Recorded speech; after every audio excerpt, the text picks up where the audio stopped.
ಯಡ್ರಾಮಿ ತಾಲೂಕಿನ ಕುಕನೂರು ತೊಗರಿ ಖರೀದಿ ಕೇಂದ್ರದಲ್ಲಿ ರೈತರಿಂದ ಪ್ರತಿ ಕ್ವಿಂಟಲ್ಗೆ 150 ರೂಪಾಯಿ ಅಕ್ರಮ ಹಣ ಸುಲಿಗೆ ಮಾಡಲಾಗುತ್ತಿದೆ ಎಂದು ನಮ್ಮ ಕರ್ನಾಟಕ ಸೇನೆಯ ಉಪಾಧ್ಯಕ್ಷ ಸಂತೋಷ್ ಗೌಡ ಮಾಲಿ ಪಾಟೀಲ್ ಗಂಭೀರ ಆರೋಪ ಮಾಡಿದ್ದಾರೆ. ಈ ಸಂದರ್ಭದಲ್ಲಿ ನಮ್ಮ ಕರ್ನಾಟಕ ಸೇನೆ ಕಲ್ಯಾಣ ಕರ್ನಾಟಕ ಉಪಾಧ್ಯಕ್ಷರಾದ ಸಂತೋಷ್ ಗೌಡ ಜಿ ಮಾಲಿ ಪಾಟೀಲ್, ತಾಲೂಕು ಅಧ್ಯಕ್ಷರು ಮಹೇಶ್ ಪಾಟೀಲ್, ಉಪಾಧ್ಯಕ್ಷರು ಮಲ್ಲನಗೌಡ ಪಾಟೀಲ್ ಸೇರಿದಂತೆ ಅನೇಕರು ಉಪಸ್ಥಿತರಿದ್ದರು. Bureau report Mahantesh Biradar.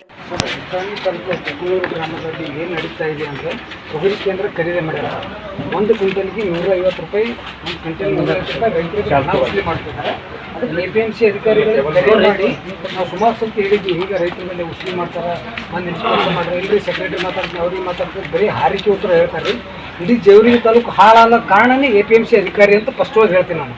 ಅವರೇ ನಮಗೆ ಗುಂಡಿಟ್ಟು ಕೊಲ್ಲಲ್ಲ, ನಾವು ಇರೋದು ಮಾತ್ರ ಹೇಳ್ತಾ ಇದ್ದೀವಿ.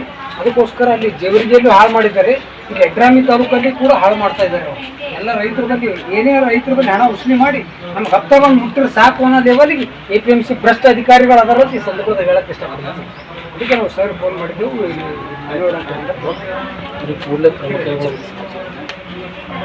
ತಕ್ಷಣ ಅಮಾನತು ಮಾಡಿದ್ರು APMC ಅಧಿಕಾರಿ.